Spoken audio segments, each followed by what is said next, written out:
no seu nome. Então, pulamos aí para a parte 5, né? A graça já foi ou continua? Parte 5. Parte 5. Estamos aí no final da última fala, na parte 4, o irmão Paulo falava aqui em João, capítulo 1, no verso, nós lemos o João capítulo 3, do verso, e paramos no verso 12. Então aqui no verso 12, ele diz aqui, a todos quanto receberam, deu-lhes o poder de serem feitos filhos de Deus. Que poder é esse? Volta a minha fala lá do final da minha fala para que você entenda. Esse poder é o poder de reinar, o mesmo que ele deu a Adão. Deu o poder de dominar a criação. Agora, Deus traz de volta esse poder por meio de Cristo e aplica sobre a nossa vida a todos aqueles que creem, que se submetem, que andam segundo a sua vontade. Então nós reinamos sobre um estado espiritual dentro de nós, manifestamos o reino de Deus, aonde Deus reina sobre nós, ele está nos céus, ele reina sobre nós, ele é o Senhor, o nosso rei, e que sobre a nossa vida ele traz à existência as coisas que não existem.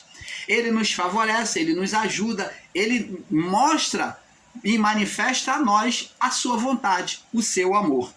É este, agora como filhos de Deus, que nós nos tornamos. Deu-lhes o poder de serem feitos filhos de Deus aos que creem no seu nome, que não nasceram da carne, não veio pelo estado humano, não nasceram na carne, não nasceram do sangue e nem da vontade da carne, não nasceram do estado humano, nem da vontade do homem, mas de Deus. Agora um nascimento espiritual, nascimento que ele falou para Nicodemos lá em João 3, né? Que Nicodemos tinha que nascer da água e do espírito, nascimento espiritual. Você está vendo aí, abençoado? O verbo se fez carne e habitou entre nós, e vimos a sua glória, vimos a sua glória, como a glória do unigênito do Pai, cheio de graça, a glória agora sobre aquele que crer, que recebeu o evangelho, né? Aos que creem no seu nome, se tornou filhos de Deus, são os que creem no seu nome. A glória de Deus foi manifesta. Vimos a sua glória como a glória do unigênito do Pai, como o Filho do Pai, que é Cristo, como Cristo viu a glória de Deus, agora nós também vemos aqui, encarnado sobre este corpo. Vamos ver a glória de Deus manifesto. É cheio de graça e de verdade. Aí diz aqui, pula para o verso 17, diz aqui. E diz aqui no verso 17, porque a lei foi dada por Moisés. A lei foi trazida por Moisés. Mas a graça, a lei foi dada por Moisés, vírgula, ponto e vírgula. A graça e a verdade, a graça, o favor imerecido, o amor imerecido, e a verdade de Cristo, do Evangelho, de todas as palavras dos profetas, veio por quem? A graça e a verdade vieram por Jesus Cristo. Deus nunca foi visto por alguém. Deus não se manifestou nunca, jamais, de forma visível aos olhos. Mas o Filho unigênito, que é o Deus encarnado, que está no seio do Pai, que o revelou, que agora está no seio do Pai, dentro do Pai, que o revelou. Ele está lá ao lado do Pai, junto com o Pai, é que o revelou a nós. Então, quem quiser ver a manifestação de Deus sobre a sua vida, tem que se sujeitar ao Filho, tem que reverenciar ao Filho, sim. Aos que ensinam a negarem o Filho de Deus, que é Jesus, o Cristo, você que está ensinando aí a negarem o Cristo e o Jesus, você está simplesmente fazendo as pessoas se apartarem da verdade. porque ninguém vê o Pai senão pelo Filho. Jesus disse: ninguém vem ao Pai senão por mim. Ninguém vem ao Pai senão por mim. Ele falou: ninguém vem. Ele é o caminho, a verdade e a vida. Tudo é por ele. Ninguém vem ao Pai senão por mim. Por quê? Vem porque ele mesmo é o próprio, era a manifestação do próprio Pai. Então, rejeitar o nome de Jesus, rejeitar o Cristo ressuscitado, é negar o Pai. E não vai ver a manifestação de Deus, a manifestação do reino de Deus. Não é possível, porque você não vai ver a manifestação de Deus. Porque Deus nunca foi visto por alguém. O Filho unigênito que está no seio de seu Pai é que o revelou. Por que o irmão Paulo está mostrando isso? Para que você entenda. Vamos agora ver em Mateus, Jesus já mostrando, Mateus capítulo 6, que o reino era a manifestação, o que foi feito aqui embaixo era a manifestação do que estava em cima. Foi a cópia do que estava em cima. Diz aqui, Mateus 6:33. Diz aqui: mas buscai em primeiro o reino de Deus, buscai em primeiro lugar a obediência a Deus, o reino. Quando se fala de reino, se fala de sujeição. Buscai se sujeitar à vontade de Deus. Buscai estar no reino de Deus, da luz. Se volta para a luz, para o reino de Deus, e não para as trevas, para o reino das trevas, de Satanás. Buscai, se ele está falando de um reino aqui, é porque existia um outro reino. Qual reino? Me explica para nós, você ensinador em graça aí, que se julga sabidão, que sabe tudo, que não admite a existência do ser Satanás, de que reino é esse que ele está falando? Para buscar o reino de Deus, que outro reino que é esse reino que existia? Aí você vai dizer que é o reino da carne? Tá, e aí?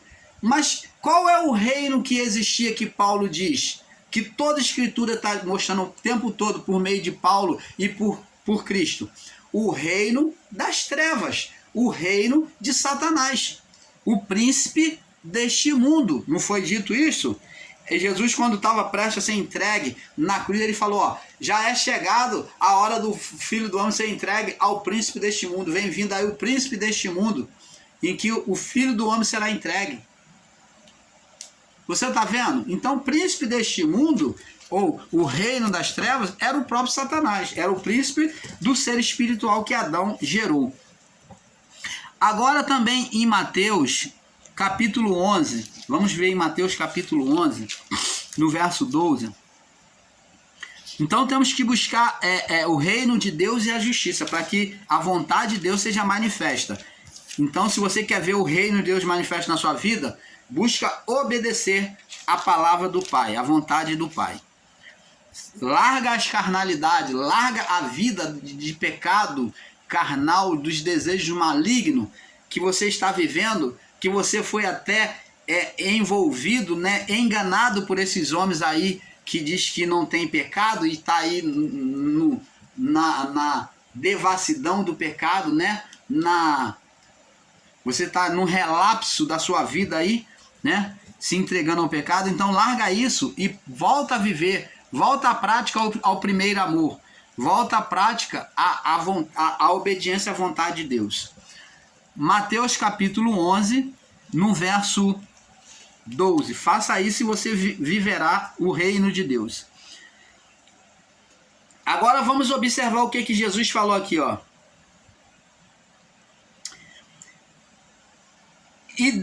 Vamos ler aqui no verso 11, Mateus 11:11. Diz aqui: em verdade vos digo que entre os de mulher que tem nascido, não apareceu alguém maior do que João Batista, mas aquele que é menor no reino dos céus é maior do que ele. E desde os dias de João, ó, aí Jesus vai falar, desde os dias de João, que é de João para trás, de João em diante, a partir de João, até agora, Jesus está falando, ó, de João até agora, ó, a partir de agora, se faz violência ao reino dos céus. O que é fazer violência? Jesus está dizendo que o reino dos céus, ele era tomado por um esforço, por uma luta, como Jacó lutou com um anjo. O reino dos céus, o reino de Deus, é tomado por esforço. Esforço em o quê? Em abnegar-se a si mesmo, a vontade do velho homem. Se você não lutar contra o velho homem, a velha criatura, você não vai ter a manifestação da graça de Deus, do reino de Deus sobre você. O Espírito Santo não vai poder fazer essas obras, essas criações, esses ágios de Deus. Você não vai poder tornar-se o mundo da criação de Deus no interior da sua vida, porque você é uma pessoa carnal. Desde João até agora se faz violência ao reino dos céus, porque pela força se apoderam dele. Então quem não se esforçar, não buscar se esforçar em viver uma vida com Deus, não pode ver o reino de Deus manifesto sobre a sua vida. E existem irmãos aí em graça que estão ensinando uma vida relapsa, em que já está tudo cumprido, você é um eleito, você é um predestinado, você não precisa fazer mais nada, porque Deus já te colocou em estado de glória, você está sentado nos lugares celestiais. Eles interpretam a palavra tudo no sentido literal e de forma radical e cheio de argumentos totalmente errôneos. E como é que diz que aqui, que de João Batista, Jesus já falou, até aquele presente momento já, o reino dos céus, a partir do evangelho, do silêncio dos 400 anos, 4 séculos que ficou em silêncio, aparece João Batista e Jesus vem dizer que a partir de agora, o reino dos céus, a luta agora não era mais luta física. Contra o povo de Israel não era mais luta física. O reino agora era uma mudança, não era mais um reino das trevas, mostrando mudança de reino, onde havia luta física para dominar, para esporear, para matar o povo de Israel, para tomar, para saquear tudo que Israel tinha. Os inimigos não são mais físicos. Jesus diz lá em Mateus 5, se o teu inimigo pleitear contigo, quiser que tu vá uma milha, vai 2 com ele. Orai por aqueles que vos odeiam, e amai os que vos odeiam, e orai pelos que vos perseguem. Então está falando que agora está desvinculado o mundo físico do mundo espiritual, que agora o reino, a manifestação do reino é espiritual, que a luta é espiritual. Por isso que ele diz, se eu te obrigar a andar uma milha, vai 2 com ele. Se falarem mal de vós, ore por ele. Amai os vossos inimigos. A lei dizia olho por olho, dente por dente. Eu, porém, vos digo, amai os vossos inimigos e orai pelos que vos perseguem. A luta agora, o combate é espiritual. A luta, a violência, o esforço é por meio da oração, da consagração, da entrega a Deus, que nós vamos ver o reino de Deus sendo manifesto sobre a nossa vida. E se alguém ensina você diferente, está ensinando abobrinha, está colocando você no caminho do erro, de uma vida relaxada, relapsa diante de Deus. Esse ensino é maligno e carnal, porque está escrito aqui, ó, a partir de João Batista, ó, a partir do silêncio dos 400 anos, de João Batista em diante, o reino dos céus, de João Batista até agora, o reino de agora se faz violência, o reino dos céus é tomado por esforço, ou se faz violência para conquistar o reino dos céus. E como é que você recebe tudo de mão beijada? que você é um eleito, que você já tá, não precisa fazer nada, é um predestinado, você já está sentado em lugar celestial. Eles interpretam a palavra de forma errada e faz você se iludir, tá dando balinha na sua boca para adoçar a sua alma e você distrair o seu entendimento. E você tá crente que isso é verdade, achando que não precisa fazer mais nada, não precisa se sujeitar à palavra, não precisa orar, não precisa se consagrar, se esforçar em obedecer a palavra. Não precisa ter uma comunhão com Deus.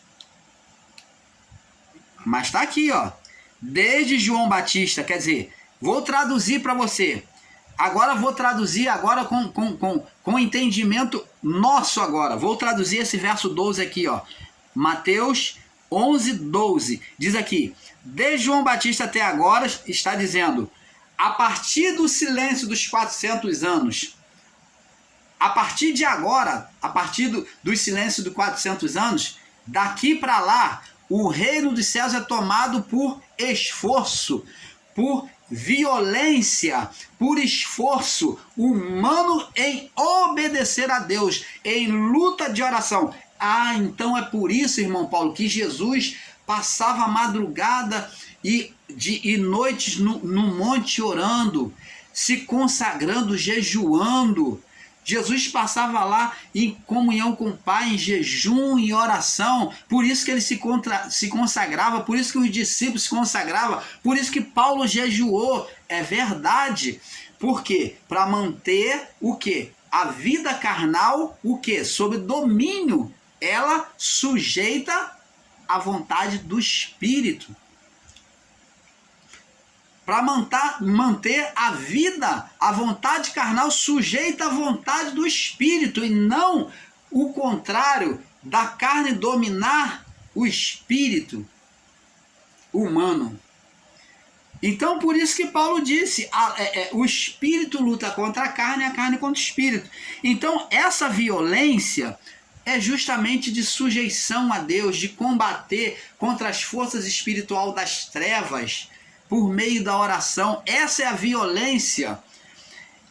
Desde agora se faz violência ao reino dos céus, e pela força se apoderam dele. Então, você não vai conquistar as bênçãos, as manifestações de Deus, senão por meio de uma vida com Deus e por meio de uma insistência de oração. Por isso que Jesus disse, pedi e dar-se-vos-á. Buscai e achareis, batei e abrir-se-vos-á. Ele manda pedir, e se pedir não for atendido ainda, ele manda você buscar, que é chegar mais perto, tomar uma atitude. Se você buscar e não tiver alcançado, ele manda você bater, é você chegar diretamente, é você fazer uma oração mais profunda. Bater a porta de alguém é se humilhar. É como um hóspede que está do lado de fora e vem bater a porta para pedir ajuda. Então é se humilhar. Então é se tornar espiritual. É se abnegar, desprender da carnalidade. Jesus disse acerca dele mesmo, eis que estou à porta e bato. Ó, Jesus do lado de fora do nosso coração. Se alguém abrir a porta, alguém ouvir a minha voz e abrir a porta, se alguém ouvir, atentar para a minha palavra e abrir a porta, eis que eu entrarei, com ele cearei e ele comigo. Então abrir a porta é abrir a recepção de Deus no coração. E quando Jesus falou em bater, ele também manda a gente bater diante dele, que é estar se humilhando, estar desejando entrar, fazendo um esforço espiritual para entrar no reino de Deus. É se humilhando, é se abnegando da vontade carnal. Então, o processo da oração é pedir, que é uma oração racional, uma oração que é feita por qualquer um que fala de forma verbal, que é pedir. Depois ele vem falar que tem que buscar, tem que haver uma entrega, tem que ir mais profundo de encontro às necessidades, tem que se desprender dos egos, das vontades carnais, que é buscar, que é entregar. E ele fala depois de bater, de se tornar uma pessoa espiritual, de chegar às portas. Paulo diz aqui, ó, é necessário, lá no livro de Hebreus, ele diz 11, 6, né? 6, 7, ele diz, é necessário que aquele que dele se aproxima, ó, fala de chegar e pedir diante de Deus, creia que ele exista, ó, creia na existência dele, e que ele é galardoador daqueles que o buscam. Então, essa é a condição daquele que quer participar do reino dos céus. Você está entendendo, abençoado? Do reino ou reino de Deus. Então, isso é que é o reino de Deus. A palavra mostra, então, nós vimos que a nossa luta é uma luta espiritual, é um esforço espiritual, que Jesus falou, né? É um esforço espiritual. E Paulo compreendeu isso quando ele disse: o espírito luta contra a carne e a carne contra o espírito. Porque os dois são opostos, são inimigos entre si, né? Então, essa luta é uma batalha espiritual para conquistar o reino de Deus. É a Canaã. O povo no passado, quando vivia sob o reino das trevas, que era um mundo físico, vamos entender que quando falamos de reino das trevas, falamos também do mundo físico, que foi a escolha de Adão, os desejos da carne, do mundo físico, desejou o físico, o fruto lá, viu que era agradável para se comer, fruto agradável para dar entendimento, comeu e deu ao seu marido. Então ela tocou no físico. Então ela desejou o físico e desejou também o quê? O espiritual, o conhecimento que Deus tinha. Eva, né? E participou o seu marido. Então o mundo passou a viver sob a direção do mundo físico. Vê que o espiritual, ele se retira. Adão é retirado do espiritual. Quando ele peca, se torna um homem carnal, Deus fala assim: vejo que o homem é como um de nós. Um de nós. Quem? Ele mesmo. E ele então expulsa Adão do Éden e coloca anjos com espada flamejantes na porta do jardim do Éden, do jardim do Éden, para guardar. Então Adão é expulso do Éden. Adão é expulso do espiritual, né? Do mundo espiritual, do Éden espiritual. E ele fica apenas no Éden físico. Então, assim também como o povo de Israel, eles estavam em busca de uma Canaã física. Adão agora vem viver sobre o mundo físico. E os descendentes de Adão, a partir de Abraão, os descendentes de Abraão, vêm buscar essa Canaã, que é uma terra produtiva, que produzia leite e mel, os alimentos tudo grande, farto, uma terra farta, que tudo que plantava dava. Essa era a terra prometida que Deus estava direcionando por meio de Moisés, o povo do Egito até Canaã, aonde Moisés morre e Josué, o seu sucessor, né, vem conduzir ao povo, vem junto com Arão, vem conduzir o povo a Canaã. Essa é a Canaã prometida, que era um mundo físico, mas abençoado, que Deus tinha já dado a Abraão, que era do povo judeu, que foi tomado pelos povos pagãos. Então Deus vinha devolver aquilo que era deles, uma terra produtiva e deleitosa, uma terra abençoada. Então eles viveram sob uma promessa de um mundo físico farto, aonde eles iriam reinar sobre a terra de Canaã. Deus não prometeu eles salvação eterna. Aqui não se falava de salvação eterna, mas de um mundo físico, aonde eles seriam fartos, uma terra de deleite. Essa é a Canaã, porque a escolha de Adão e a sua mulher foi viver sobre o mundo físico. Eles viveriam um mundo físico abençoado por Deus, que é a promessa do pai Abraão, que foi dada a Abraão. E eles caminharam em busca dessa terra, que foi tomada pelos seus inimigos.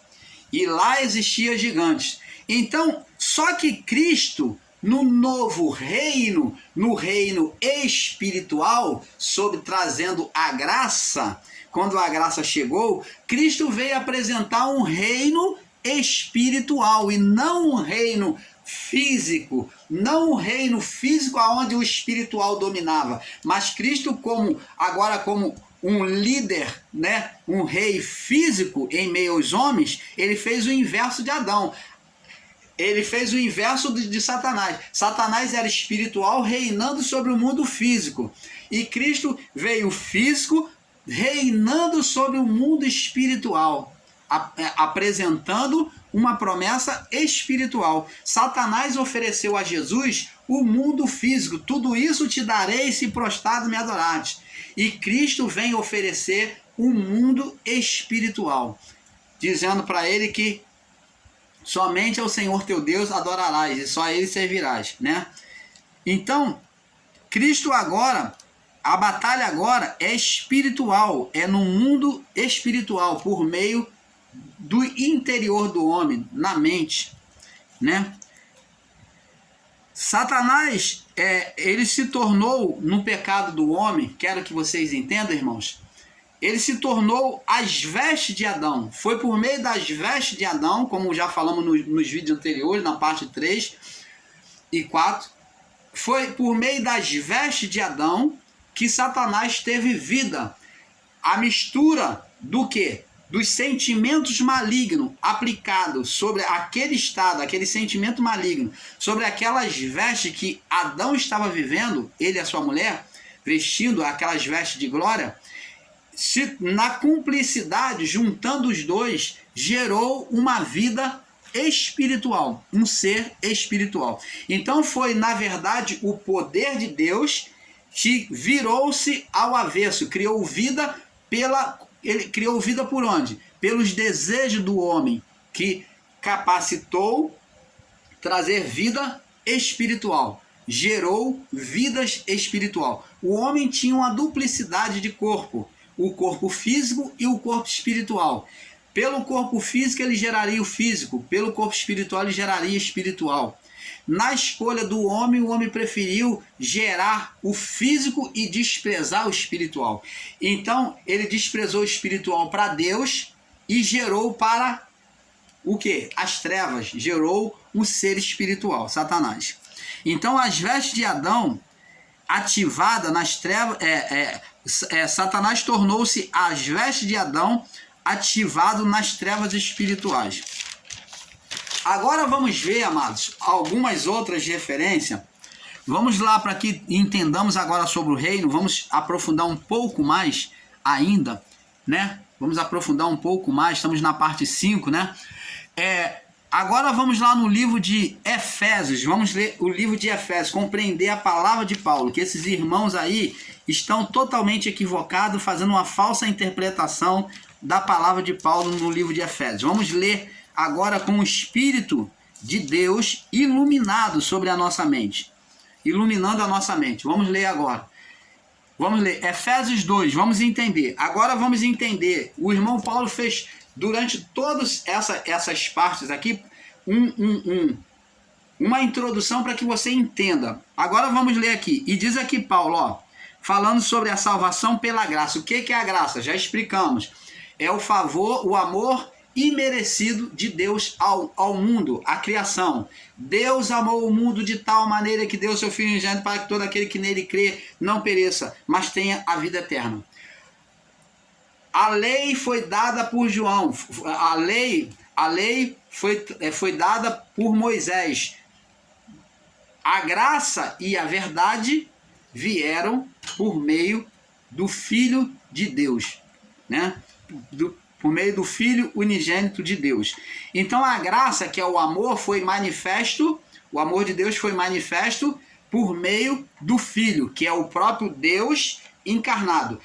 Quando falamos do Filho, falamos da vontade interior, da alma de Deus, dos desejos de Deus manifesto aqui na criação. Esse desejo, ele tomou vontade, esse desejo, essa vontade, tomou vida por meio de um corpo, chamou-se Jesus. E diz aqui, Paulo falando sobre a graça, a salvação pela graça. E vos vivificou, estando vós mortos em ofensas e pecados. Quando é que nós estivemos em ofensas e pecados? Toda a criação esteve em ofensas e pecado a partir de Adão, do pecado adeano, de Adão com a sua mulher. De Adão até a cruz, quando Cristo vem cumprir a cruz, até ele cumprir a cruz, toda a criação estavam em ofensa de pecado. Os espíritos, na morte do homem, os espíritos não podiam voltar para casa. Por isso que ficavam sentenciados ao seio de Abraão, os que obedeciam ainda a palavra, os que se esforçavam em viver a vontade de Deus, os que buscaram agradar a Deus, e os que eram carnais, desobedientes, malignos, descendentes de Caim, né? Esses daí ficavam ali retidos junto no abismo, ali, no abismo. Ficavam no abismo. E o Espírito dos Santos, a alma, ia para o seio de Abraão. Os dois tiveram sobre um estado de prisão, tanto o justo quanto o ímpio. O ímpio ia para a escuridão, abismo, escuridão eterna. Fala escuridão eterna porque essa eternidade é até o tempo do julgamento, né? Então, o ímpio ia para a escuridão, para o abismo, aguardando o julgamento. E a alma do justo ia para o seio de Abraão, não subia, também estava aprisionada. Se não ia para casa, estava presa a algum lugar. Tanto dos homens que viveram antes de nós, de Adão até Cristo, até a cruz de Cristo, todos eles, Abraão, por mais justo que foi aos olhos de Deus, Josué, Jeremias, todos eles, Ezequias, Salomão, todos essas almas, esses espíritos, eles estavam ali no seio de Abraão, não subiram, estavam em estado de condenação adeana, herança de pecado, porque todos pecaram e destituídos foram da glória de Deus. Eles estavam sem as vestes, destituídos, sem as vestes. Ninguém tinha veste real para subir. Você está entendendo, amado? Ninguém podia subir, porque não tinha veste real. Lembra da parábola das bodas? E que foi encontrado lá um que não tinha as vestes? Ninguém podia subir, porque estavam todos em estado de espírito